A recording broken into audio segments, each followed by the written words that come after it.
you would be referred. So we are discussing an important topic, loneliness and its mental health issues, breaking the barriers for a good mental well-being. And to help us do that, as usual, I try to bring some good facilitators who know their stuff in academia and in practice. They are consultants, so they meet us every day and help us to solve our problems. The first is Dr. Isaac Newman-Arthur. He's a medical doctor as well as a clinical psychologist. He's no stranger to this platform. So if you're a regular participant, you know him. Ike, say hello to our participants. And what do you see in this topic? Hello to our participants. I'll talk later. Thank you. All right. Next is Dr. Erica Danfrikwa Dixon.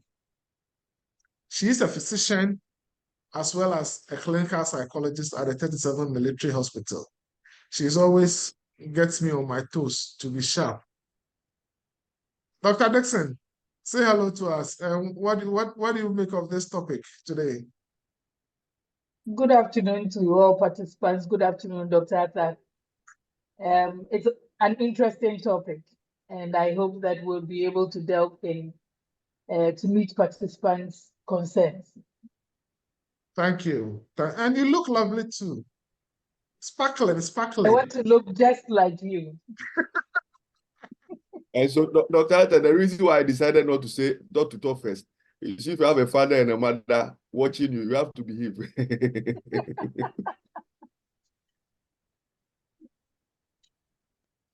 All right. All right. Okay. And finally, we have Dr. Delali Fiagbe. He is the head of department at the Department of Psychiatry at the Kolebu Teaching Hospital, and he's also a psychiatrist. Dr. Fiagbe, say hello to our participants, and what do you make of this topic for today?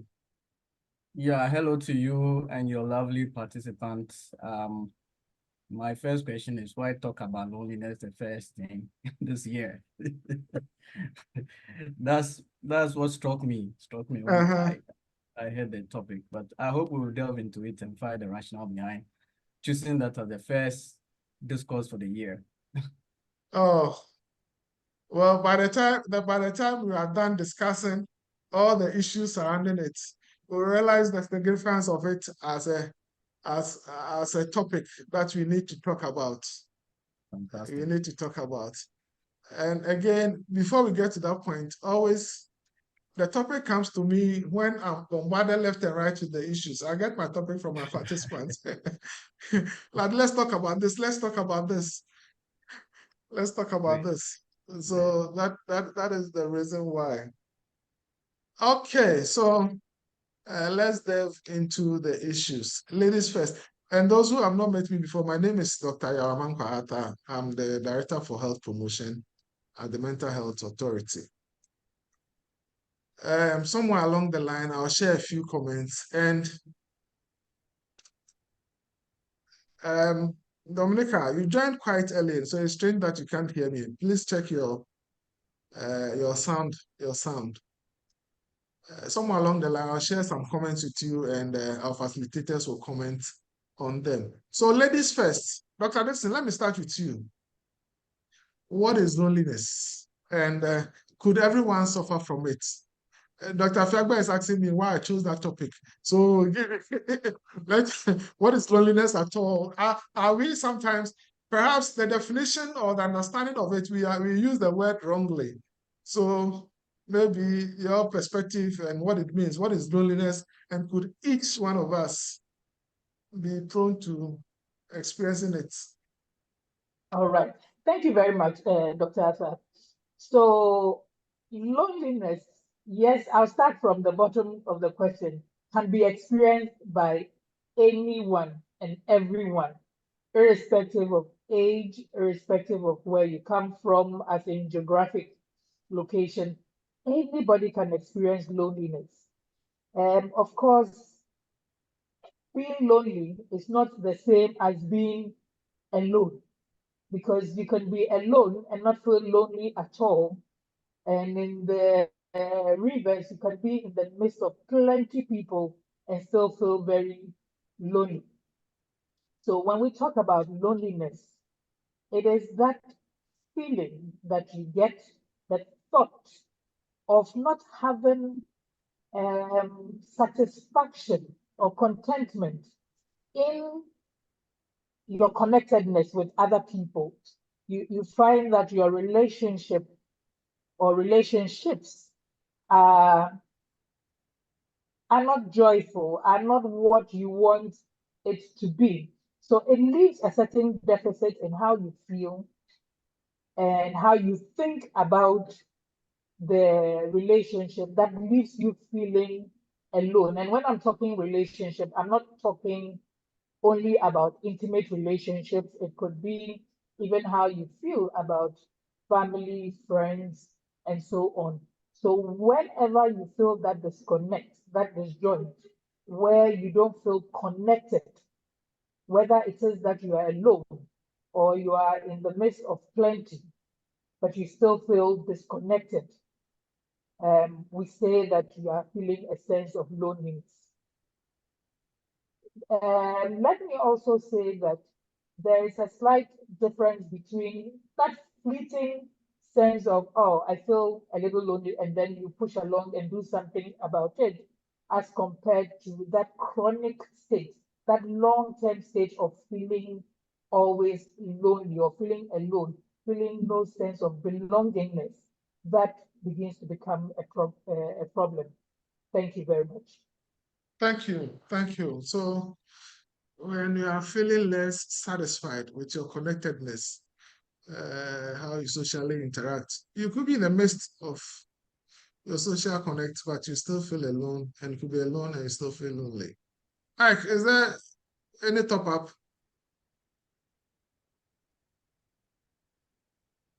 Yeah, well, so what it means is that that concept may be more subjective than objective. What it means is that what you may perceive, the desire for that connection may not be what you are receiving. And so you may have several people around you, and your need for connection is not being met. That is why you feel that way. And so it's just like going for a buffet. And when you go for the buffet, there are a lot of food there, but you don't desire any of them. So there is a lot of food, but you're still hungry because what you really desire to eat at that point, that is not what you're receiving. And so it's more subjective. So if someone says if someone says he or she is feeling low, you can't dismiss it and say, but you have all of us around you. Why are you still feeling that way? So it's more of you as a person, how you feel your connections must be, and the quality of it and the lack of it. That is what creates that kind of distress for you as a person. And so it's more like a game like diabetes, where you are playing together, but you cannot use it, right? And so it's more subjective than objective. Yes.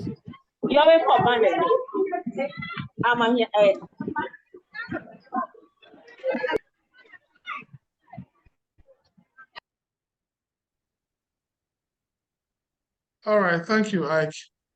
So let me come to you, Dr. Fiagbe. Are there some common conditioning factors? Yes, Dr. Atta, please, just a minute. So sorry. I think that you spoke earlier on about how common it is. And I think Dr. Dixon actually talked about something like that. Let me just add, before I forget, that generally it may peak in the teens, get better in the middle ages, then peak again, in the latter ages of the person, because of the various transitions people go through. So you realize that the transition between the childhood to the adulthood, there's all kinds of things with teenagers. The feeling of, what do you call it, forming their own identity, their own independence and self-image, that becomes important for teenagers.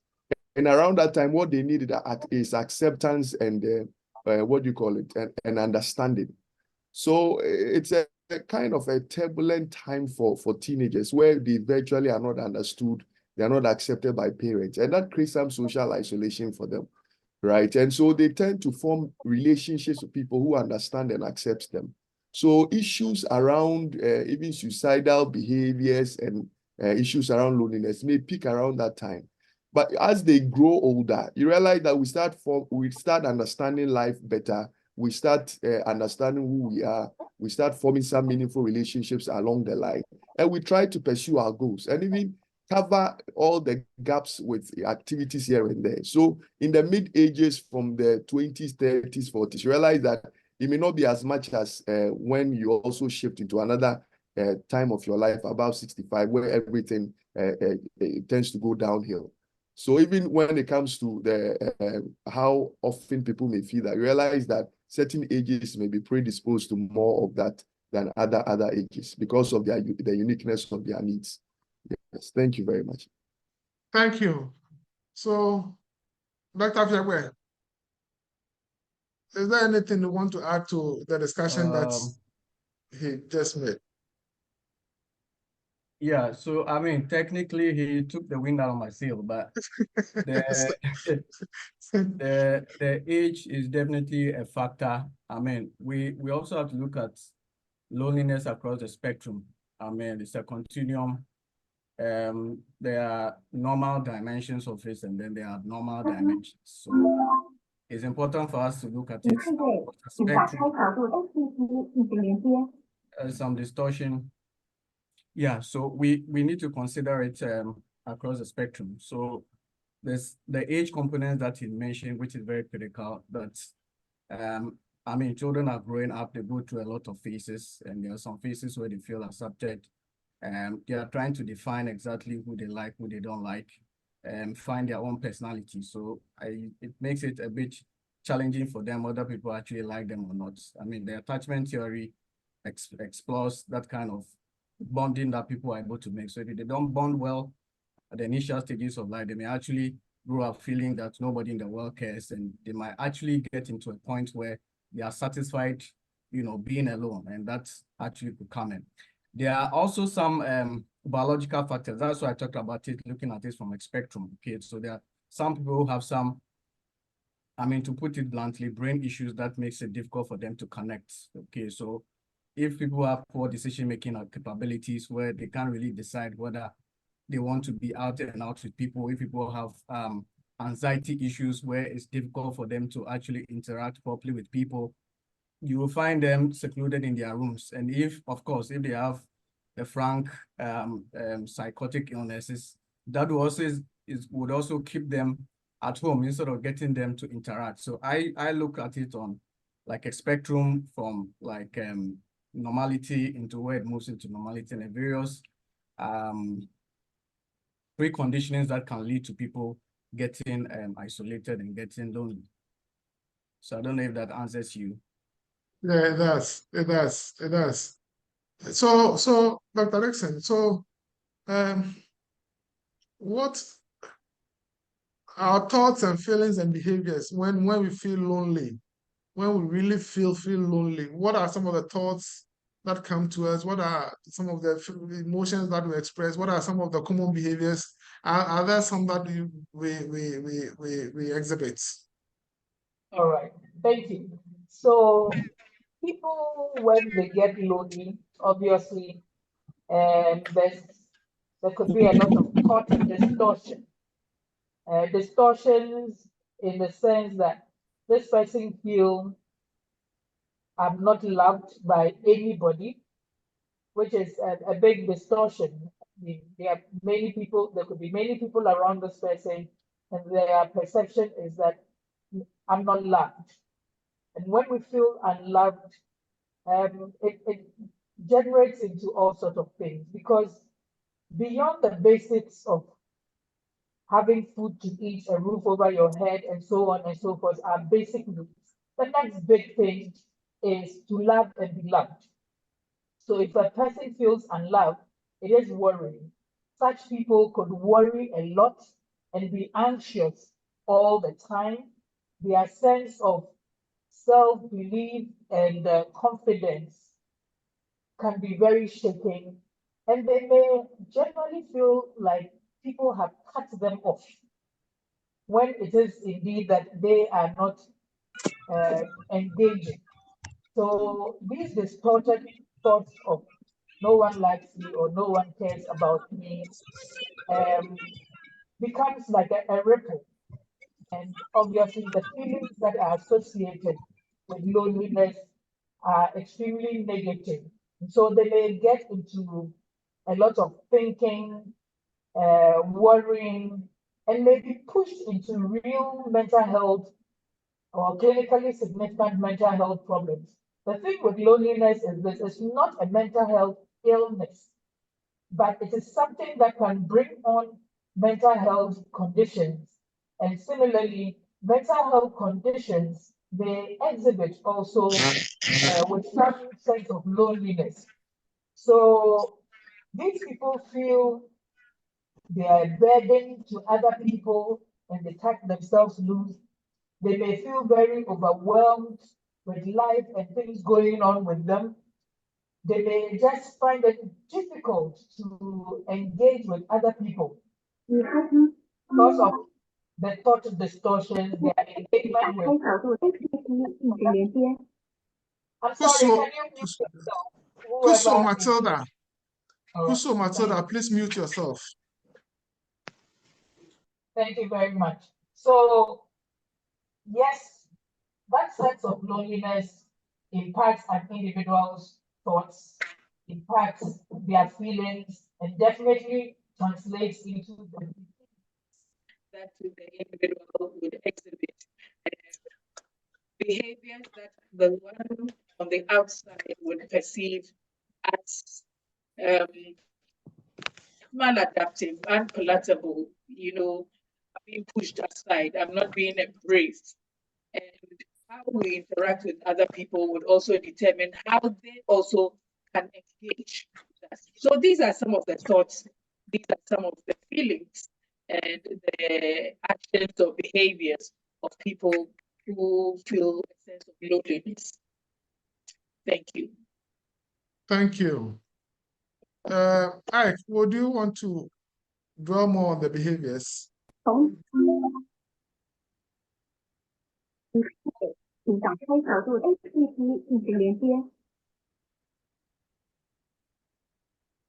Ike, looks like my sound gets to you a bit late.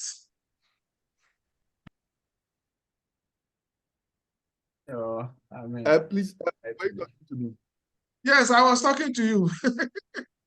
It looks like my network is where the problem is. Yes. But I wanted you to dwell more on the behavioral aspect of loneliness. Are there some behaviors that become only exhibitive here? With feelings and thoughts, we feel neglected, dejected, not loved, and all that. But when it comes to behavior, are there some common behaviors that are exhibits that will give you a signal?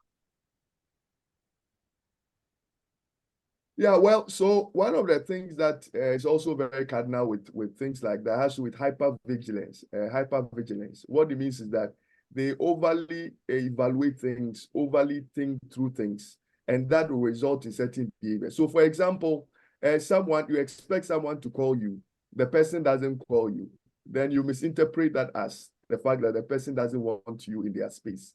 Right. Meanwhile, it's totally different. So that may result in all kinds of, what do you call it? The person may be socially withdrawn. The person may not call those they want to call. It looks like my line is breaking, I'm sure. Oh, it's better. Please go ahead.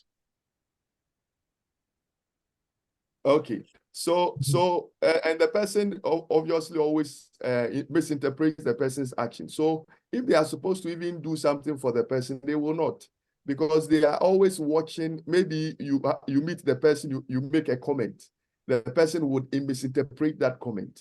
You put in a phone call, the person doesn't respond. That behavior. When they are supposed to go an extra mile in their relationship with others, they will not do that because they are always watching over their heads to find meaning to why this is happening, why this is not happening. If they have projects, it may affect, the activities around the pursuit of their goals and all that, right? They may actually exhibit some, what do you call it, depressive symptoms. They may lose energy, they may concentration and stuff on their work may be very, very difficult. Performance at work may be affected. If the show of love and intimacy with their spouses may not be there. If they have to invite friends over for some conversation, they will not do that. So when you realize that this person who was socially engaging all over the place, suddenly there is a change. It is likely that the person is suffering from some form of loneliness. But generally, they become very, very hyper vigilant about virtually everything. That's what comes to mind. Yes. I think that the hypervigilance is, I'm throwing my map around and I think it's common. I see that as common somewhere. So, Delali, you are laughing. Delali, let me ask you, with regards to lifestyle and what you meet in the consulting room, are there some lifestyles that could get us to experiencing loneliness? That exposes us to loneliness. My lifestyle, I've picked on a certain lifestyle that before I realize I feel lonely and those loneliness is not helping me. With what you meet in the consulting room, what are some of these lifestyles? Are there? Yes, no, and what are some of them? It can't be no, definitely. There are some predictors to people having becoming lonely. For example, if you have an individual who is running a night shift for the longest part of their life, where that is when you need to meet your wife, you need to meet the rest of the family, and that can actually impact how you associate with them. I mean, it also holds true for those who run day duties. You are running duties from 6 a.m. to 6 p.m. So time to interact is very limited. And the load of work that you have to be able to contend with at work are also some preconditions that can lead you to lonely. So you get to work, you bury your head behind your computer, your laptop, because you have some set goals you want to achieve. So in the long run, that limits your ability to associate with people. And if that becomes a pattern of your life and your way of doing things, then of course, the third party will definitely describe you as somebody who is lonely. And then you also lose some social skills of interacting with people. So the kind of work that you do can sometimes predispose you to it. The kind of interaction that you have, if you're in a marriage that you're always at each other's neck fighting, eventually you end up, secluding yourself and getting yourself into your one corner to make your decision. You don't want anybody into your space, because anytime you decide to have any kind of relationship, it turns out in a fight. So that is also another precondition that can lead you to, becoming lonely. I mean, it's a behavior that will develop over time based on some of these predictors. If you're somebody, you're in a class and you're always at the bottom, you feel, neglected, you feel dejected, and it's very difficult for you. You literally develop low self-esteem. That makes it difficult for you to interact with people in the class, and you assume that posture of loneliness, and that can carry you, especially if it happened during the childhood stages of life. You can actually carry that into adulthood, where that low self-esteem makes it difficult for you to interact with people. There are some other biological reasons that can predispose people into loneliness. So I guess I'll reserve that for. Okay, Dr. Desen, would you continue from where he landed? Okay, thank you. Now the issue Dr. Fiambe raises about the night working. Indeed, there are some people who work even during the day, but are very much workaholic. Their focus is on work, and nothing else seems to matter. And over time, you realize that you have disconnected with everyone that is important to you. So that kind of lifestyle where your focus doesn't find that balance. And this is key, that all of us need to learn that life must have balance. You need to learn how to play as hard as you work. You know, sometimes every now and then you need to break that monotony. But if it's all about just focusing in one direction and not balancing it off, no system like that works appropriately. I mean, can keep going. Other lifestyles that can cause someone to get lonely is, I'll bring it into our African context, where for us, we talk about nipa yede, na wanrenenam. Humans literally are sweet. It's good to have humans around you. Even though when you talk about sweetness in that context, it's not that you're eating them, you know. It's nice, it's good to have people around you. But if you so choose to live that lifestyle where you do not engage with other people, and in our current dispensation, there are a lot of people like that. You do not know your neighbors, your children don't go play with anybody. You are in a flat, you must be stuck in your flat. So our lifestyle is changing from that very communal lifestyle we had. I mean, growing up, they'll put the food there, everybody will eat together. Now everybody must have their plate and cup washed. Why have you picked my plate? Why have you picked my cup? So that changing dynamics in our cultural way of living is also a lifestyle that may come and hit us really big in the face. So we should take a second look at westernizing our living and get more culturally appropriate, what we are used to. Thank you. Thank you very much. It looks like we are picking the individualistic kind of living, where previously it was a collective thing. Yeah. The food is ready, it's in one bowl. All the siblings sit behind and enjoy it. If you have good blows, you survive. If you have small blows, you learn you learn the trick of, and all those things. You knew your neighbors from school. We gather on the school park and area park. We play football. You find the girls playing and play. So that's kind of communal spirit is there. But now there isn't even the park, and we are living in flats. The car park is you find parents fighting over car park. So we don't know our neighbors, and so all that has contributed to this individualistic kind of living, which is getting us there. Well, it's good that we know some of these things. So, Ike, all this, how does it impact on our mental well-being? All this, how does this impact on our mental well-being? Let me just add a little to the previous about gadgets. People's attitude towards gadgets is also creating a big problem. You know, so people are now more gadget driven, you know, and people build their lives around gadgets. So someone comes home, they are always on their phone, they are always on their laptop, you know, and so that is also creating more problems. So you might have couples who live together and they are in the same space, yet there is no connection because, you know, of gadgets. I think that has become a very, very, very big thing. And parents get kids gadgets. So after school, instead of going play with kids in their area, they'll rather be in their room and be on those gadgets. And so that I think also is important.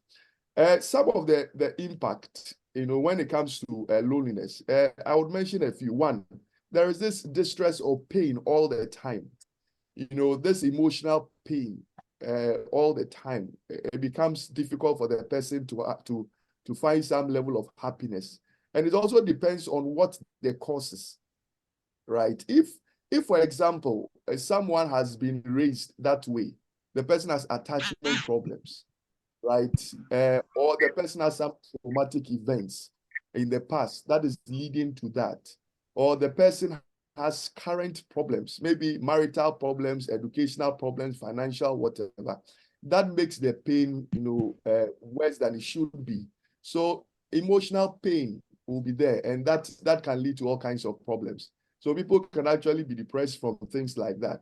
Then again, coping becomes difficult, because you feel lonely. Trying to cope with day-to-day activities with life becomes difficult. So you wake up in the morning, there is no energy to do what you're supposed to do. Generally, everything in your life may be all over the place because coping now becomes very difficult. Again, you become a burden on other people because other aspects of your life are affected and you may not be achieving your goals well. You realize that now you may overly depend on other people for your survival.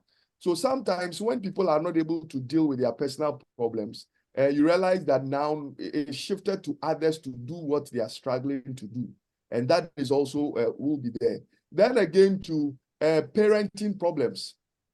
If you have a parent who is struggling with issues about loneliness, it's carried on to their kids. They may become overly abusive. Empathy is a big problem with people who are lonely because of the hypervigilance and the fact that they are always, interpreting this and interpreting that and stuff. They actually it becomes more difficult for them to empathize with people. Realize that they go home and they carry it on to their kids, and it's going to affect their parenting, parenting of their kids. Then again, to their relationship with their spouses and people who are important to them, So someone who, even in the midst of the family, still feels lonely, it would affect how they relate to their spouses. So there's some marital problems. It's because of this. Then again, it would affect their productivity at work. People will not be productive. There are two terms, absenteeism and presenteeism. Absenteeism means that your body didn't show up. Presenteeism means that your body up, but you are not there. You are not there. You are not effective, and productivity will go down. There is something we call disability adjusted life years. Disability adjusted life years.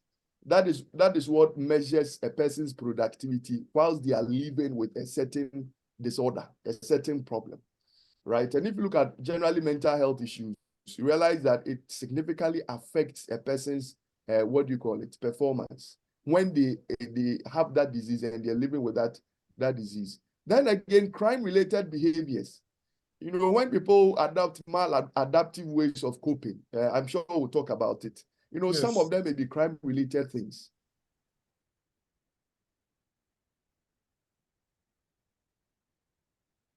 I think it's dropped off. Yeah, the network is a bit unfriendly today. Yes.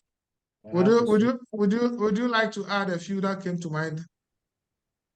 Yeah, definitely. So I think that looking at I indicated earlier that we should look at loneliness as a spectrum. So maybe those at the lower end, we may not see anything dramatic happening to them. But as that begins to increase, as the loneliness begins to increase, then some of these mental health issues become relevant and becomes obvious for others to see. Loneliness itself, I mean, if you stop interacting, if you stop talking, the way the brain is fashioned, you begin to lose some synapses in your brain. It's just like your muscles. If you stop exercising, if you stop walking, your muscles will atrophy. So in the same way, the part of the brain that is responsible for interaction, if you stop, interacting with people, then that can be impacted in a way to a point where you actually have very low serotonin in order to be able to interact with people. So that is where it becomes a bit more serious, where it's difficult for you to relate with people more. You may actually move into having unnecessary anxiety. Your memory can actually be impaired because our interactions with people actually consolidate memories that we have had over the years. So memory could actually go down. And to stretch it a little bit, my colleague physician is here. It could actually impact your immunity. It could actually impact how your heart functions. It could actually impact how you sleep. So I think that from where the individual is not too much interacting with people to where they can have the extremes of loneliness. There's a plethora of things that can be manifested, which might include what my earlier speaker had spoken about. Yeah. Okay. Great. Yeah, to add on to that, Doctor mentioned the cognitive challenges that can develop. And indeed, it's been shown, studies have shown that those who are isolated like that for a long time can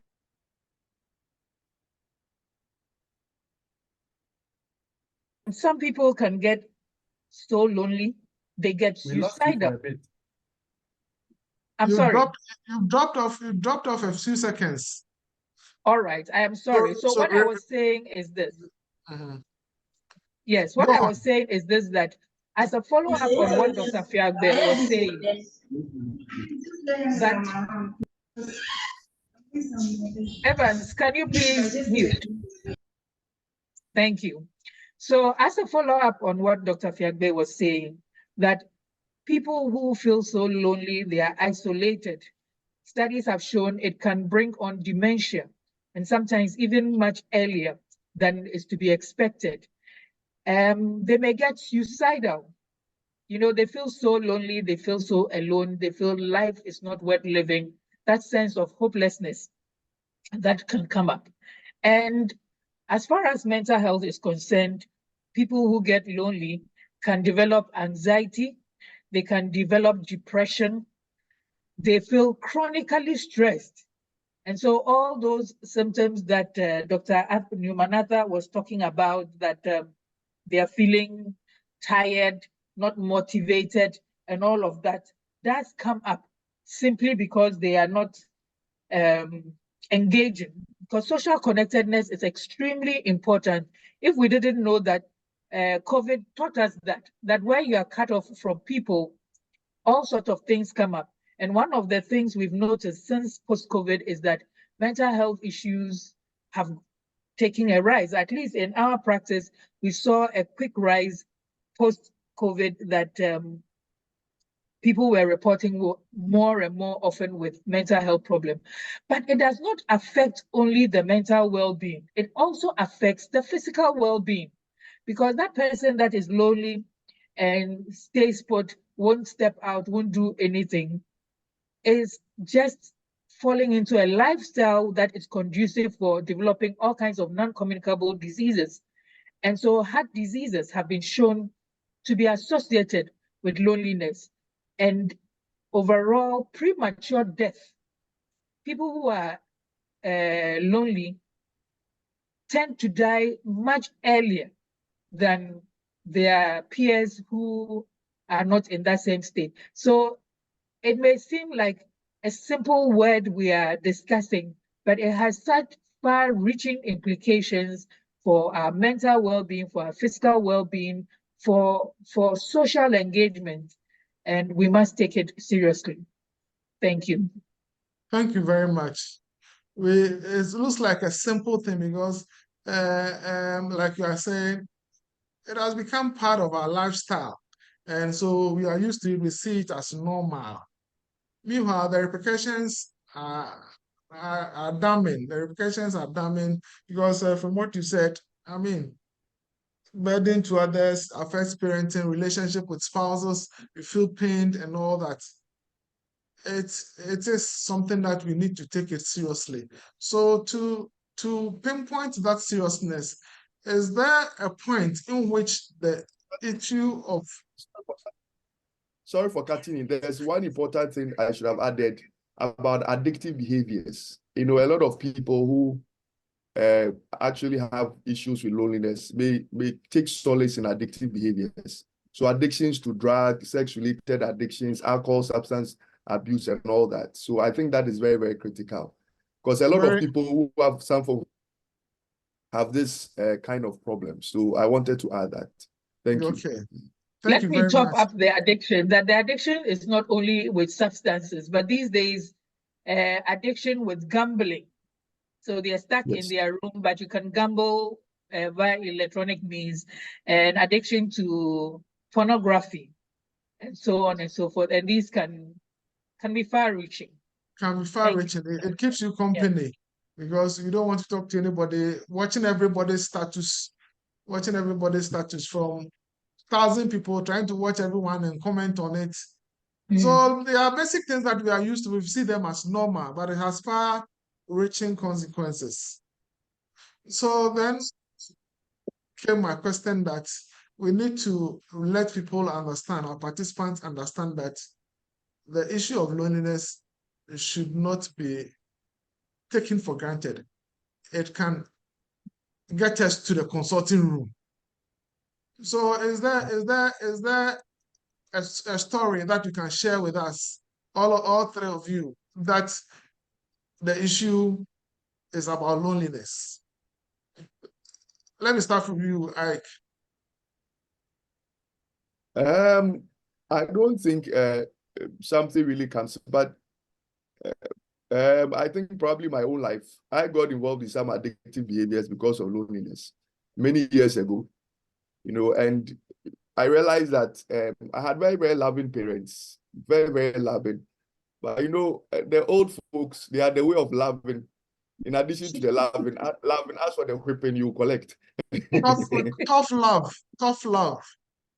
And we're kind of isolated in a way. You won't step out. You are always in the room. I remember there was this small football park behind our window, and you see other kids go play football, but you cannot step out.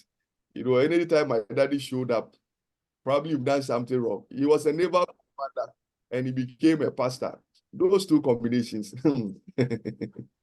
it wasn't easy at all. So I realized that growing up, you go to school, you have a lot of classmates, yet you still cannot connect with them because there is this sense that daddy is around. If you talk to someone, something will come up, that kind of thing. So I was kind of isolated a bit. Currently, I still feel that way to some degree, but at some point I had to think through my life and to understand why I feel this way. You make plans, you want to connect with people, you don't. I have people's numbers, you want to call them, but it just doesn't click. So before you realize, from work I go home, from work I go home. So someone says, you have plenty invitations. It's the invitation that is my coping strategy. It's the invitation that's my coping strategy. So I think that personally, I actually, earlier in my life, I went through some form of addictive behaviors because of that, until I was able to identify the problem and get out of it. And that is how serious it can be. So it doesn't matter whether you are a doctor or you are a medical student or you are SHS top student or you are something. It doesn't matter who you are. So far as there are gaps in your growth, you can actually feel socially isolated, even if people are around you. So I think that's me. That's quite serious. Personal testimony. What more do we need? What more do we need to tell us that the issue of loneliness can get us into the consult room, can get us into behaviors that may not end up well? Ike was lucky and is out of it. Dr. Dixon, is there one you could share with us? Then I can go to the other issues. Well, I think that often we engage with our clients and a lot of them express this sense of loneliness. And sometimes they come with family, everybody is present to support them. And that tells you that, like Isaac said, it is very subjective because you can have a village around you and yet feel very alone. The important thing is that you do not rubbish somebody's complaint that I feel alone, I feel lonely, I feel I don't belong, nobody cares about me.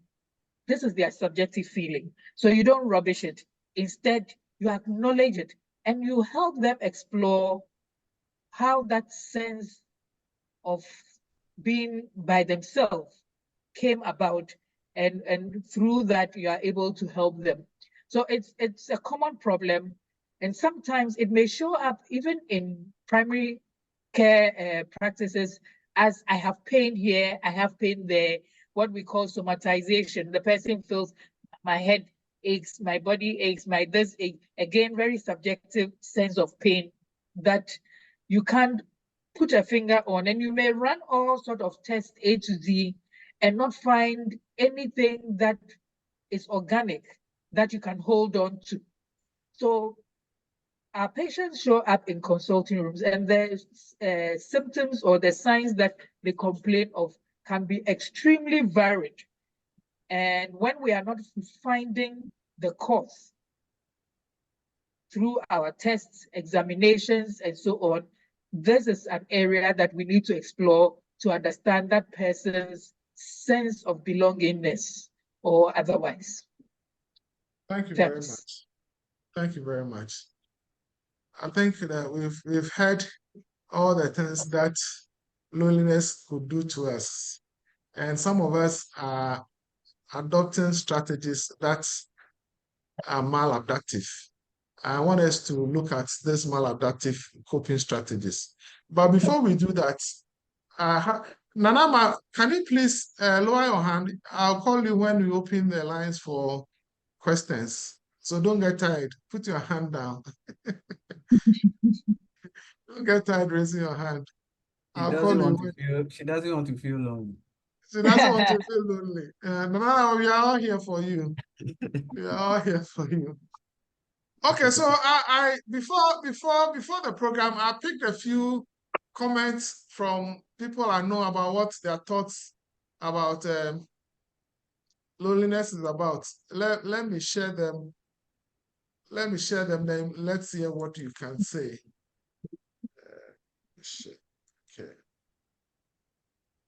All right. Can you see my screen? Yes. Yes, we can. Okay. So, Ekia says, it makes me feel stressed out, anxious, low self-esteem to the extent that I can't do the things I used to do anymore. Mm. Oh,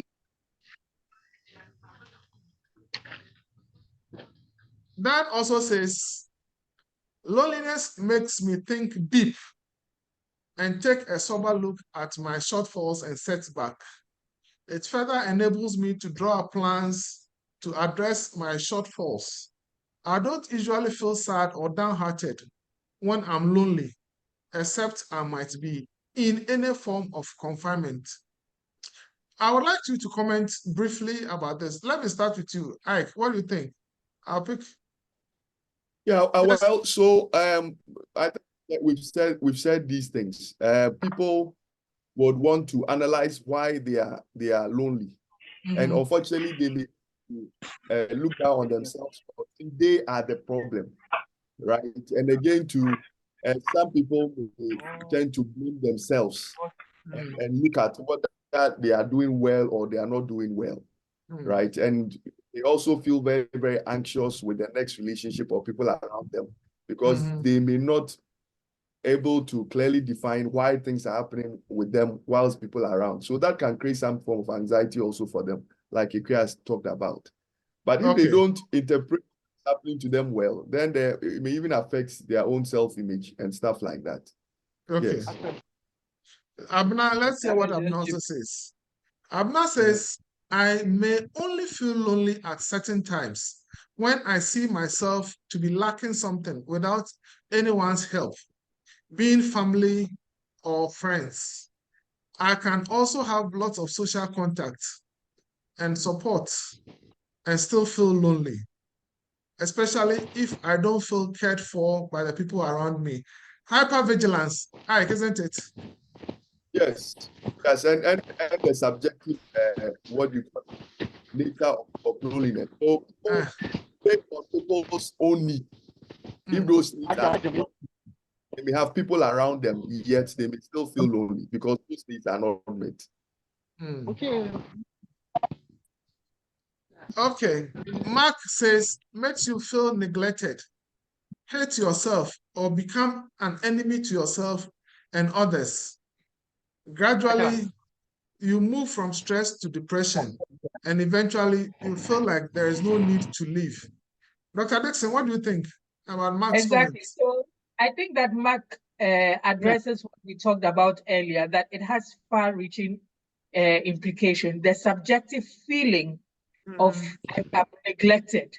And to the extent that Mark hates himself and reaches the point, moves through the point of feeling depressed, stressed, depressed, and even suicidal. Because anyone who thinks life is not worth living, that is suicidality right there. Yeah. So Mark just reiterates everything that we've talked about. Okay. Yeah, I must quickly add that he will need an intervention. So just by the way. Definitely. Definitely.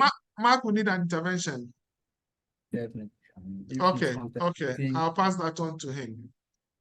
Prince says, I don't really feel lonely because losing both parents made me learn how to get myself together and made me understand that being alone is part of the life process at a point. So, me personally, feeling lonely is not really part of me. Ike, what do you think?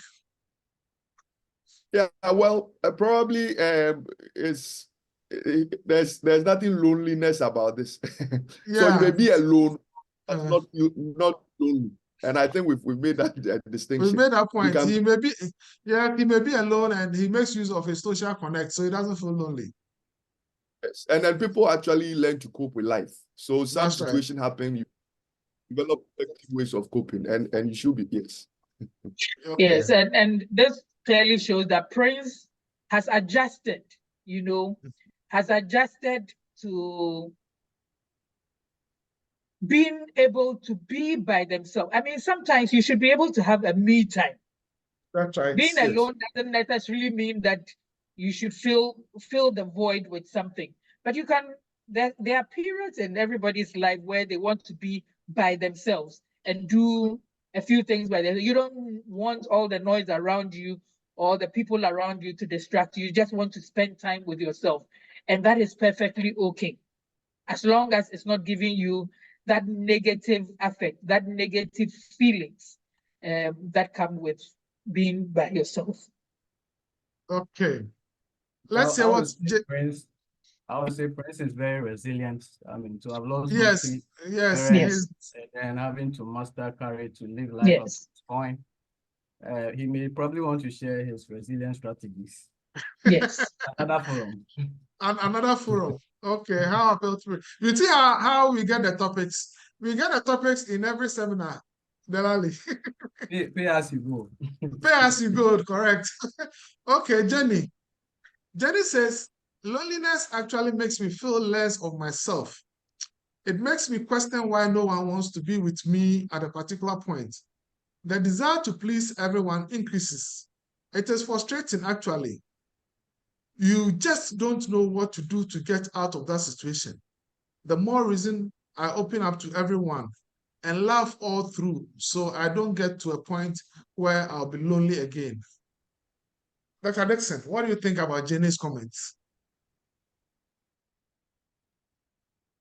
Jenny does sound frustrated. I mean, to go around opening up to everybody about everything so that you don't feel lonely, that in itself also can be problematic because you want to form certain bonds, have a certain level of relationship that allows you opening up to somebody, knowing that whatever information you shared is safe. So if for Jenny, her sense of loneliness or the fear that she would get lonely causes her to talk openly or talk too much to everybody, that also could be a challenge. But here again, yes, Jenny has confirmed some of the things that we raised, that it makes you feel less of yourself. That low self-esteem she raises here. The desire to please is a problem. I mean, if you go around just trying to make everybody else happy just for the sake of that and not taking care of yourself, that also could bring up all kinds of challenges. Yeah, those are some of the things that I pick out in Jenny's submission here. So most likely when we get to discussing the maladaptive behaviors, coping strategies, This could be the starting point. Exactly. Okay, so let's hear what Sarah has to say. Sarah says, loneliness makes you feel dejected. It is as if you are not good enough to be in the company of significant others. Sometimes it becomes suicidal. However, in loneliness, one can birth their innate resilience, abilities, and strengths. Ike, this is a two-edged sword, eh? Hypervigilance. Yes. So, you see, how do I even say that? Being alone and loneliness, I think we've said is different. And your ability to build resilience and abilities and strength may not be directly related to loneliness. It may be just the fact that you have learned to be by yourself. Being by yourself and able to deal with things better may not be necessarily the fact that you are lonely. But however, every crisis has its own, what do you call it, benefits. Crisis would help you become resilient, would help you develop, effective ways of, dealing with problems. And so it depends on how people see their state. They are able to develop better resilience than others. Yes. And I think the first problem, let me say this, that, she said that she will laugh and try to be in the company of many people. Yes, she feels lonely. And that is dangerous. So there are people who may be suicidal, come to work, they laugh with everybody, get by with virtually everybody. And that may really be a symptom that they're even planning some form of suicide. And usually, prior to suicide or something, people may actually be overly nice, as their way of saying goodbye. So I think we have to be very, very careful. And not everything we see on social media is really the truth. People can be all over social media, and it may just be one of their ways of trying to cope. Yes. Okay. And finally, Kojo says, loneliness sometimes makes me vulnerable and makes me think and do things I wouldn't do under normal circumstances. However, the same loneliness sometimes brings me joy because I enjoy my own company. I meditate and learn new things, and I reflect on things that will make me grateful and appreciate life even more. Delali, what do you think? Yeah, I think that we have rehashed this point over again, that loneliness is a spectrum. I mean, and we've also tried to differentiate it from being alone. So if you're alone, of course, you are able to meditate, you're able to do a lot of things all by yourself, but that does not become pervasive. It does not go on ad infinitum. There are times that some situation can actually make you feel lonely, but it's for a short period of time where you deploy your coping skills in order to be able to, navigate it. But where it persists for a prolonged period of time, that can actually make you feel suicidal and rest. But I think that for him, he's experiencing both ends. But I gather that these are like instantaneous events that you might be experiencing. Okay. If I may add on, I perceive that the second part where he enjoys being by himself. So when he is alone, he sometimes enjoys his own company. He meditates. He fills the gap with things that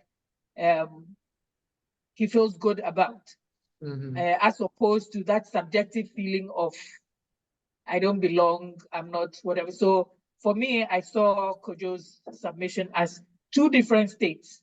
One feeling a sense of loneliness, and the other being alone and doing things that he enjoys. Okay.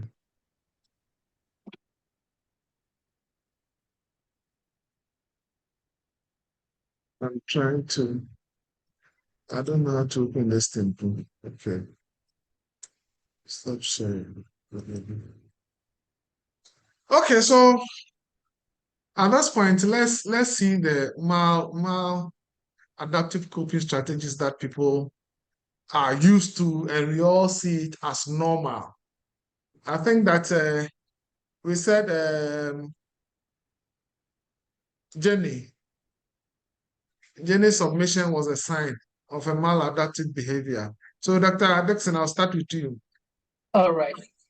So yes, Jenny's tends to fill in and chase after people could become a problem. But a lot of people, when they feel that sense of loneliness, may use substances or other forms of addiction to try to fill the gap. So the person may, and this is sometimes some of the things that sometimes we see. This person is posted outside their local community. They find themselves alone somewhere.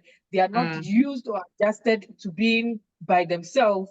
And so let's say every evening after work, and they're just tipping the bottle and bending elbow until now it becomes the consistent thing. They fall into addiction or smoking repeatedly and until they become a chimney. They're a working chimney. Getting involved in other behaviors that are potentially addictive, like the pornography we talked about, like gambling. And also, picking on Jenny's submission, that desire to let in just anybody. You're chasing after the wind. You're looking for somebody who will fill a certain gap. And so anybody that comes along, you quickly form such tight bonds where the relationship has not even worked itself through to progress to that level. You're talking too much to other people. Some also may fill themselves up with being on social media. And we know the challenges that come with just staying on social media. You look at other people's snapshot of or reels and believe that this is the life they have and you do not have that life, which we know is not true. You see people on social media, you see their pictures, you meet them in real life, and you can't even reconcile the two because this one was a photo shoot with makeup, and on top of that, the picture has been photoshopped, and they look nothing like what you know them to be. Yet you are sitting back and pining for that life, which is not a real life. So we really need to look at things in perspective in our lives and not get caught up in all of this virtual world that is just that. It's virtual, it's not, or it seems just apparent, it's not the reality. I'm Okay. sure my add Yes. on. Yes, Dalali. So what other maladaptive behaviors, coping strategies? Yeah. So I wanted to point out that, I mean, I was just asking myself that if I were to feel lonely with this level of cognitive capability, would I just sit down and just go down the drain? I'll be forced to do something ultimately. So some of these maladaptive behaviors that people go into is actually an attempt to overcome their loneliness, which is, if for want of a better word, they want to overcome their loneliness because of the way they are feeling, and they're actually ill-informed about the ramifications of the decisions that they are going into. So those who, let's say, want to use substance, some of them have really good intent of doing it. That, I mean, they just want to get rid of this subjective feeling, but eventually lands them in some sequelae of a sort. Some people also decide to just overeat, you know, because if I find myself in a room and there's nothing to be done and there's food, and I think that food actually excites our pleasure center, it may be a way of activating me a little. So that is one way that some people, you know, want to do. And then when you go on social media, the bad guys are always out there. They are willing to, they put out applications. There are a lot of stuff to get you engaged. So in an attempt to deal with their loneliness, they end up with the bad guys on social media. And again, I said, some of these are ill-informed. They are unintended consequences of trying to get rid of the loneliness. So I think I'd like to throw my weight behind what you have said about the substance use, which we try to condemn in all certain terms, and a few others. Okay, so Thank we've you. mentioned workaholic behaviors, we've mentioned addictive behaviors, we've mentioned social media engagements. Ike, is there any other? Probably I would say anger outburst, because at some point you become very angry with everybody. You become overly jealous, overly suspecting. You're always checking this and checking that. You may become a bit violent towards others. You expect something from that. You also start blaming yourself, and that can take you further and further into what you are not too happy about. So these are some of the few things I would want to add. Okay. So those behaviors, strategies we've been using, we see them as normal. We see our friends, colleagues. Some people too may want to spend and spend and spend, you know, in the name of self-care. In the name of self-care. Spending in Let the me name like of myself. self-care. They may spend and spend. Self-love. Make them feel good. Self-love. Well, so these are behaviors that we commonly see, and there are strategies that people are using, which we think that it's normal, it's okay, but they are not okay. They are far-reaching consequences. So we need to desist from, or to some extent, limit how we be more conscious of how we use those strategies. So what are the appropriate ones that we can use in dealing with loneliness? Let me start with you, Ike. Please, so I would want to quickly make some points, and unfortunately, I have to exit. Okay. Not feeling, I'm struggling to stay on. I'm really struggling to stay on. So please, let me say that for people to cope well, the first thing is for them to identify where the problem is coming from. If you're having some, what do you call it, attachment issues from childhood, you have some traumatic events, you have some conflicts at home and all that, you need to identify the source of the problem so that we can be more targeted in our approach to helping you. Then again, you need to be able to get involved in some day-to-day activities that can help you, stay in shape. So have a positive attitude towards life. There's something we call positive self-statements, where you look in the mirror and you talk to yourself. It helps. You need to exercise, you need to rest. And relaxation. Relaxation is when you go sit somewhere nice and you order a glass of juice with your dark glasses and look into the skies and thank God. That is relaxation. You have to also invest in things that is pleasurable. So stepping out to pleasant places like the beach and those things, it also helps. When you go into public spaces, it may break the cycle of loneliness in your life. So sometimes go sit somewhere, even if you don't feel like it. You may meet one or two people and the connection may begin. So that also helps. Then again, good nutrition also helps. Our brain needs all kinds of things to be able to do well. And sometimes eat what you feel like eating that day. So in the morning, you feel like eating, go and eat. It adds on to wellness. When you eat what you feel like eating, it helps. So day-to-day things. And again, if there are people in your life who think they are doing their best, but you still don't feel their best is enough, have a reasonable conversation with them. It looks like my sister puts it in a very nice way. Infanti. Us make cup. And I throw me now. My back is itching me and you are scratching my legs. Now, what it means is that sometimes people love us based on what they think love is, not based on what we think love is. And sometimes they are doing their best around us. Yet it's not enough. Not that they are not doing their best. So sometimes it's okay to have a reasonable conversation with whoever you think must fill that space so that they actually do what you expect them to do. Right. And I'm sure the other speakers will add a lot more. But sincerely, I'm sorry, I have to exit. I'm really struggling. Right. All right.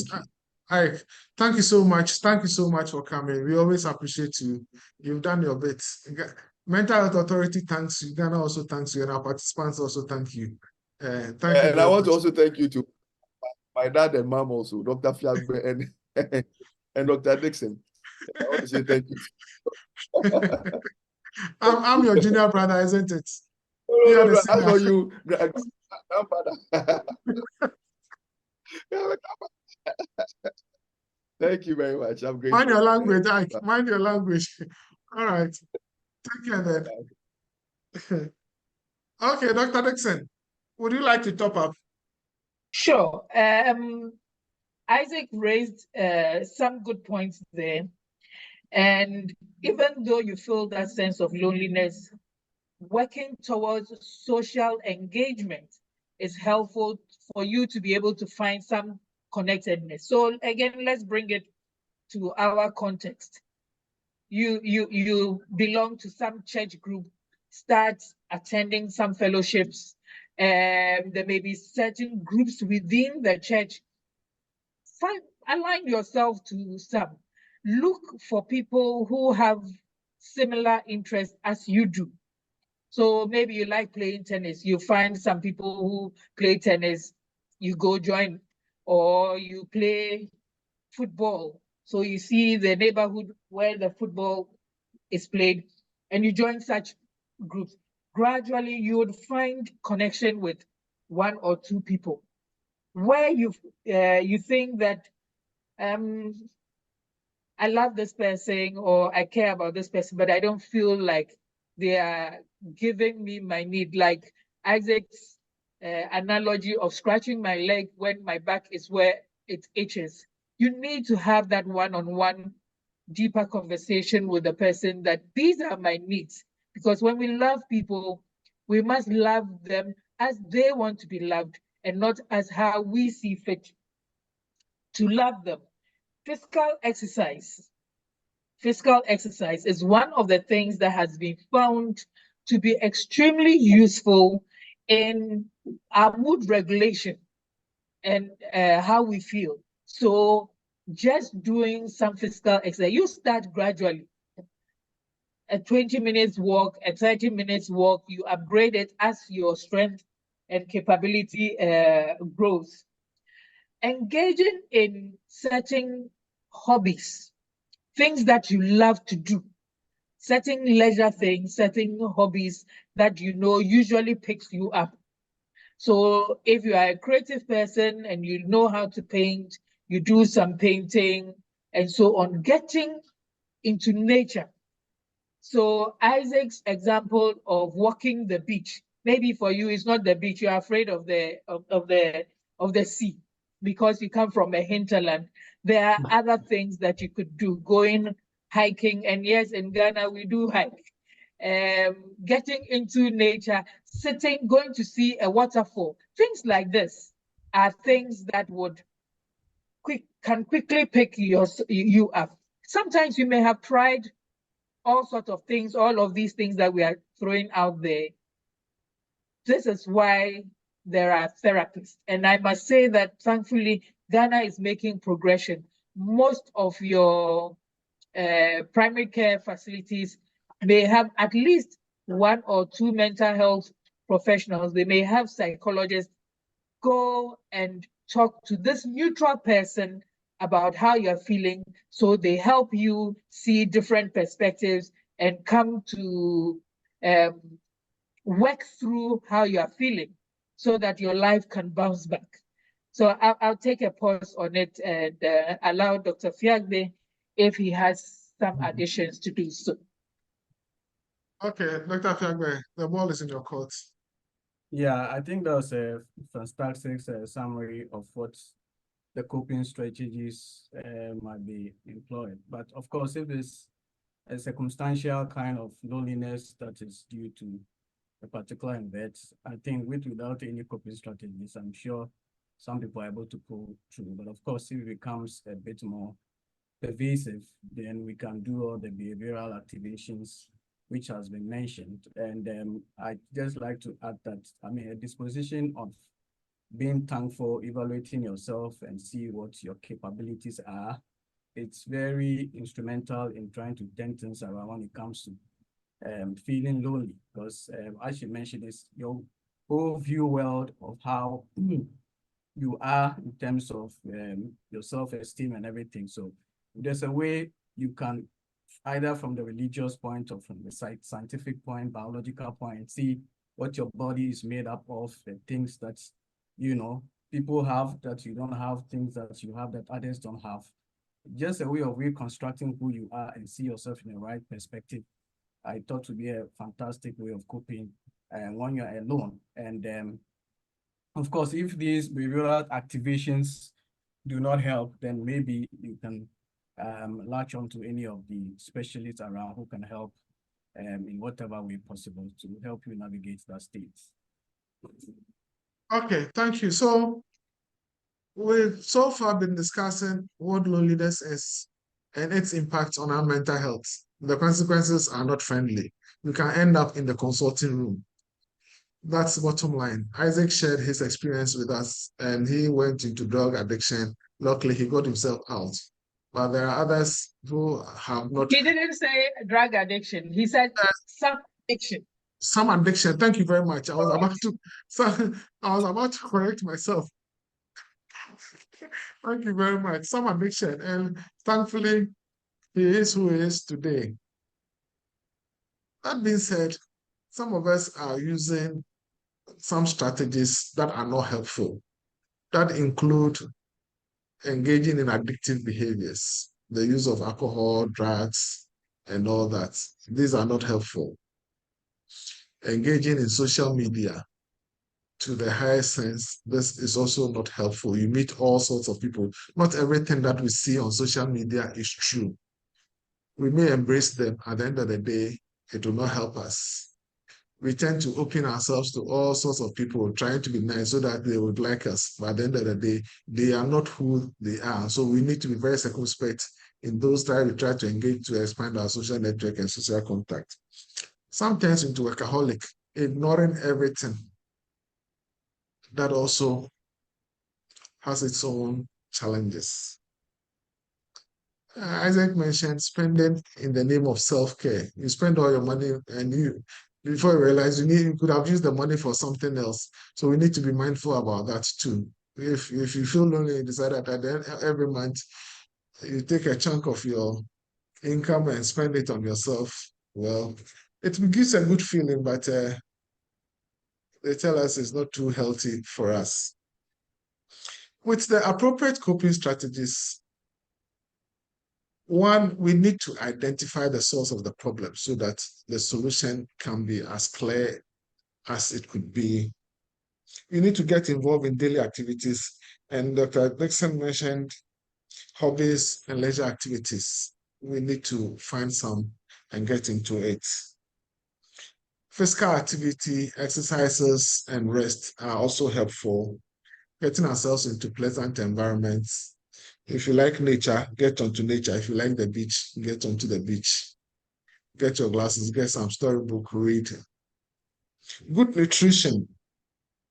Then again, if you think that your source of loneliness is to a significant person, have that frank and reasonable conversation with that person. And so that you come to a common ground. Church, there are a lot of groups in the churches, and you might meet somebody who will share the same sense of purpose, sense of life in this group, and you can connect with. You shouldn't be in the room all through after work life, no. Getting into nature and positive attitude. We need to be positive, have a positive attitude to life, be thankful to life, be grateful, be nice. All these coping strategies are helpful. Let me read some comments. Dr. Dixon will be running very soon. So that's why I fast track the whole process. And Delali, he doesn't have to tell me, I know. Today we don't have the luxury of doing extra time. We don't have that luxury. One question here, please, can pregnancy make one feel extremely lonely when you don't get the needed attention from your partner? Dr. Dixon. All right. Well, most definitely. Remember the definition we said, that subjective feeling. So where you feel you are not getting the attention that you are hoping for. And so if you were pregnant and you were feeling like that, please be open to have a chat with your spouse. That said, also, we know that the hormonal changes that happen with pregnancy can provoke some mood changes.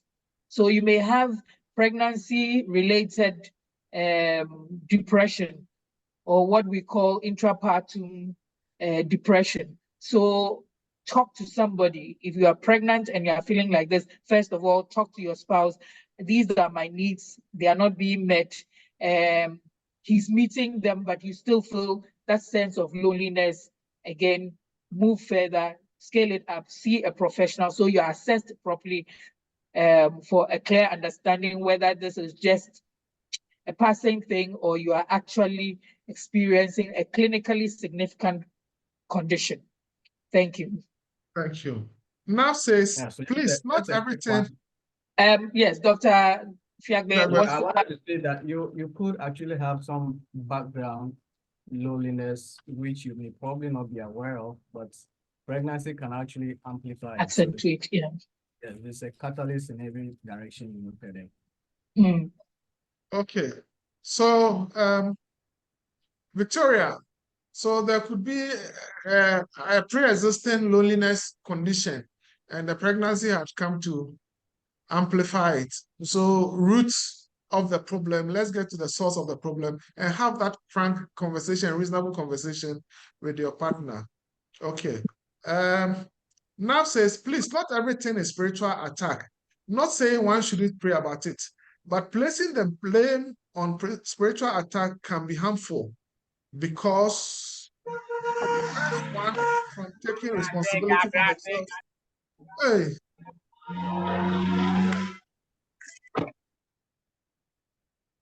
Taking responsibility for themselves and their behavior.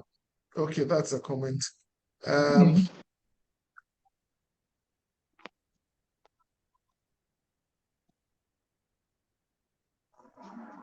B says, I run to social media when I feel lonely. Well, watch how you run to social media.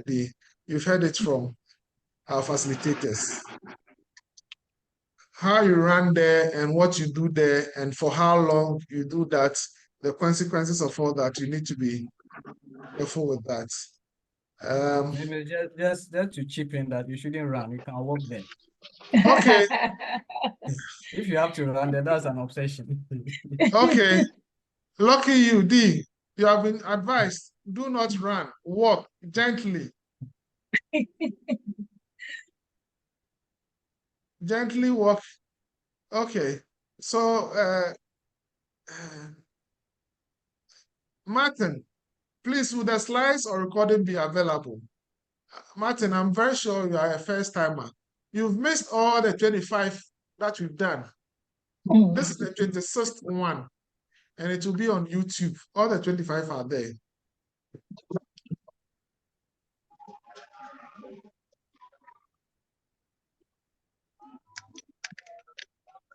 All right. I think that's the point that I say thank you to all of you. First, to our esteemed facilitators, Dr. Erica Danfrikwa Dixon, Dr. Delali Fiagbe, and Dr. Isaac Newman Arthur. Dr. Isaac Newman Arthur, for your wonderful presentation and responses to the questions. They are excellent. It's been quite helpful. I mean, these are basic things that we tend to overlook, but they are the basic things that makes us who we are. So I want to say a very big thank you to the three of you for doing justice as usual. Then again, to my already, always, every day there for us, my participants. Thank you also for coming. Today we had quite a huge number, about 240 of us. Thank you also for coming.